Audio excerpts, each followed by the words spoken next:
ಇಲ್ಲಿಗೆ ಸೇರಿರ್ತಕ್ಕಂಥ ನಮ್ಮ ಎಲ್ಲ ಸಂಘಟನೆಯ ಮುಖ್ಯಸ್ಥರು, ಪದಾಧಿಕಾರಿಗಳು, ಅಧ್ಯಕ್ಷರು ಹಾಗೂ ವಿವಿಧ ಸಂಘ ಸಂಸ್ಥೆಗಳಿಂದ ಬಂದಿರತಕ್ಕಂಥ ಎಲ್ಲ ನನ್ನ ಆತ್ಮೀಯ ಸ್ನೇಹಿತರಿಗೂ, ಮುಖ್ಯವಾಗಿ ಈ ಒಂದು 42ನೇ ಸಭೆ ಇದು ಅಂದರೆ 4 ವರ್ಷದಿಂದ ನಾವು ಇಲ್ಲಿ ಈ ಹೋರಾಟ ನಡೆಸ್ತಾ ಇರೋದು. ಈ ಹೋರಾಟಕ್ಕೆ 42ನೇ ಹೋರಾಟಕ್ಕೆ ನಮ್ಮ ವಿಶೇಷವಾದ ಒಬ್ಬರು ಅತಿಥಿಗಳು ಬಂದಿದ್ದಾರೆ. ಅವರೇ ನಮ್ಮ ಮಹಿಳಾ ಸಹೋದರಿಯ ಕಮಲಮ್ಮ ಅಂತ ಅವರಿಗೆಲ್ಲರಿಗೂ ತಮಗೆಲ್ಲರಿಗೂ ಸೇರಿ ಹೃದಯಪೂರ್ವಕ ನಮಸ್ಕಾರ. ಅವರಿಗೆ ಒಂದು ಮನವಿಯನ್ನ, ನನ್ನ ಮನವಿ, ವೈಯಕ್ತಿಕವಾದ ಮನವಿ, ತಾಯಿ, ನೀವು ಸುಮಾರು ಒಂದು 25-35 ವರ್ಷ ಸೇವೆ ಸಲ್ಲಿಸಿ ನಿವೃತ್ತರಾಗಿರ್ತೀರ. 30 ವರ್ಷ ಸಂತೋಷ. ನಿಮ್ಮ ಜೊತೆಯಲ್ಲಿ ಕನಿಷ್ಠ ಪಕ್ಷ ಒಂದು 4-5 ಜನ ಆದರೂ ನೆಕ್ಸ್ಟ್ ಮೀಟಿಂಗ್ಗಳಿಗೆ ದಯವಿಟ್ಟು, ಯಾಕಂದ್ರೆ ಮಹಿಳೆಯರೇ ಮೊದಲು ಇಲ್ಲಿ ಪ್ರಾಧಾನ್ಯತೆ ಲೆಕ್ಕ. ಯಾಕಂದ್ರೆ ಪ್ರತಿಯೊಂದರಲ್ಲೂ ಈಗ ರಿಸರ್ವೇಷನ್ ಇದರಲ್ಲಿ ಎಲ್ಲೋ 15, 20ರಿಂದ 30, 35 ಕೊಟ್ಟಿದ್ದಾರೆ.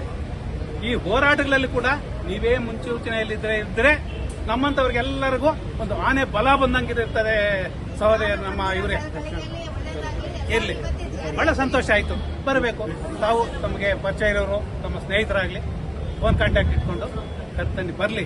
ಯಾಕಂದ್ರೆ ಈ ಹೋರಾಟ ವೃಥ ಆಗಲ್ಲ ಸ್ನೇಹಿತರೆ. ನಮ್ಮ ಅಧ್ಯಕ್ಷರು ಹೇಳ್ದಂಗೆ ಈ ಹೋರಾಟ ವೃಥ ಆಗಲ್ಲ ಯಾವತ್ತೇ ಆಗಲಿ. ನಾವು ಚಾಪೆ ಕೆಳಗಡೆ ಹೋದ್ರೆ ಅವ್ರ ಅಂಗಡಿ ಕೆಳಗಡೆ ದುರ್ತಾ ಇದ್ದಾರೆ, ನಮ್ಮ ಅಧ್ಯಕ್ಷರು ಹೇಳ್ದಂಗೆ. ಯಾಕಂತಂದ್ರೆ ಪ್ರತಿಯೊಂದು ವಿಷಯದಲ್ಲಿ, ಪ್ರತಿಯೊಂದು ಕಡೆನೂ, ಪ್ರತಿಯೊಂದು ರಾಜ್ಯದಲ್ಲೂ ಹೋರಾಟಗಳು ನಡೀತಾನೆ ಇದ್ದಾವೆ. ಈ ಕಡೆ ನ್ಯಾಯಾಲಯದಿಂದ ಹೋರಾಟಗಳು, ನ್ಯಾಯಾಂಗ ಹೋರಾಟ ಸುಪ್ರೀಂ ಕೋರ್ಟ್ವರೆಗೂ ಹೋಗಿದ್ದಾರೆ. ಎಲ್ಲಾ ಕೋರ್ಟ್ಗಳಲ್ಲಿ ನಮ್ಮ ಪರವಾಗಿ, EPS ನಿವೃತ್ತರ ಪರವಾಗಿ ಜಡ್ಜ್ಮೆಂಟ್ ಬರ್ತಾ ಇದ್ದಾವೆ. ಆದರೂ ಕೂಡ ಚಕರ ಎತ್ತಾ ಇಲ್ಲ ಇವರು. ಅದರ ಮೇಲೆ ಅಪೀಲು ಇನ್ನೊಂದು ಅಂತಂದ್ಬಿಟ್ಟು ತಳ್ಳುತ್ತಾ ಇದ್ದಾರೆ ಮುಂದಕ್ಕೆ. ಇತ್ತೀಚೆಗೆ ನಮ್ಮ BML ಅವರು, ನಮ್ಮ ಬೆಂಗಳೂರು ಇದರಿಂದನೇ ನಮ್ಮ ಹೈಕೋರ್ಟಲ್ಲೇ ಮಾರ್ಚಲ್ಲಿ ಸುಮಾರು 1 ವರ್ಷ ಆಗಿತ್ತು ಕೇಸ್ ಹಾಕಿ, ಮಾರ್ಚಲ್ಲಿ ತೀರ್ಪು ಬಂತು. ಯಾವ ತರ ಬಂದಿದೆ ಅಂತಂದ್ರೆ ನಿಜವಾಗ್ಲೂ ಚೀಮಾರಿ ಹಾಕಿದ್ದಾರೆ ಇವರಿಗೆ, ಈ EPF ಅಧಿಕಾರಿಗಳಿಗೆ. ಒಂದೇ ನಮ್ಮ ಕರ್ನಾಟಕ ಒಂದೇ ಅಲ್ಲ, ತಮಿಳುನಾಡಾಗ್ಲಿ, ಕೇರಳ ಆಗಲಿ, ತೆಲಂಗಾಣ ಆಗಲಿ, ಆಂಧ್ರ ಆಗಲಿ, ಪಂಜಾಬ್, ವೆಸ್ಟ್ ಬೆಂಗಾಲ್ ಎಲ್ಲಾ ಕಡೆನೂ ನಮ್ಮಂತಹ ನಿವೃತ್ತ ನೌಕರರ ಪರವಾಗಿ ಬರ್ತಾ ಇದೆ, ಜಡ್ಜ್ಮೆಂಟ್ಗಳು ಬಂದಿದ್ದಾವೆ. ಇವರು ಕೇಳಿದ್ದಾರೆ, ನಮ್ಮ ಹೈಕೋರ್ಟ್ ನ್ಯಾಯಾಧೀಶರು, ಸುಮಾರು 17 ಲಕ್ಷಕ್ಕೂ ಮೇಲೆ EPS ನೌಕರರಿಂದ ಜಾಯಿಂಟ್ ಅಪ್ಲಿಕೇಶನ್ ಫಾರ್ಮ್ ತಗೊಂಡ್ರಲ್ಲ ನೀವು.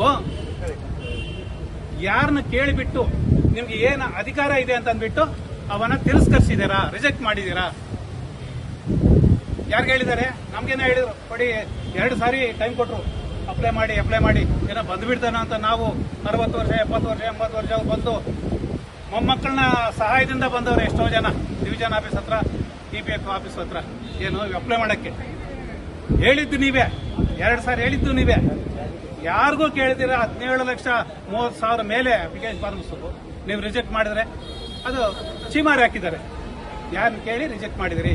ಇದೆಲ್ಲ ತಪ್ಪು. ಮೊದಲು 90 ದಿವಸ ಒಳಗಡೆ ನೀವು ಇಂಪ್ಲಿಮೆಂಟ್ ಮಾಡಿ, ಕಾನೂನುಬದ್ಧವಾಗಿ ಏನು ಅವರಿಗೆ ಪೆನ್ಷನ್ ಕೊಡಬೇಕೋ ಅದು ಕೊಡಲೇಬೇಕಂತ ಆಗಿದೆ.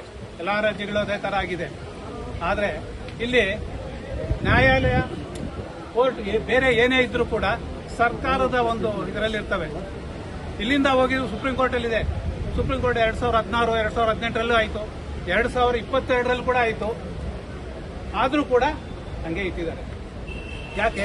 ಅದರ ಮೇಲಿನವರು ಇದ್ದಾರೆ, ಕೇಂದ್ರ ಸರ್ಕಾರದವರು. ಅವನ್ನ ತಳ್ಳುತ್ತಾ ಇದ್ದಾರೆ ಮುಂದಕ್ಕೆ. 82 ಲಕ್ಷ ಜನ ಇದ್ದಾರೆ ನಮ್ಮ ದೇಶದಲ್ಲಿ. ಒಂದು ಕನಿಷ್ಠ ಪಕ್ಷ ಅಂದ್ರೆ ಒಂದು ತಿಂಗಳಿಗೆ ಒಂದು 15ರಿಂದ 20 ಸಾವಿರ ಜನ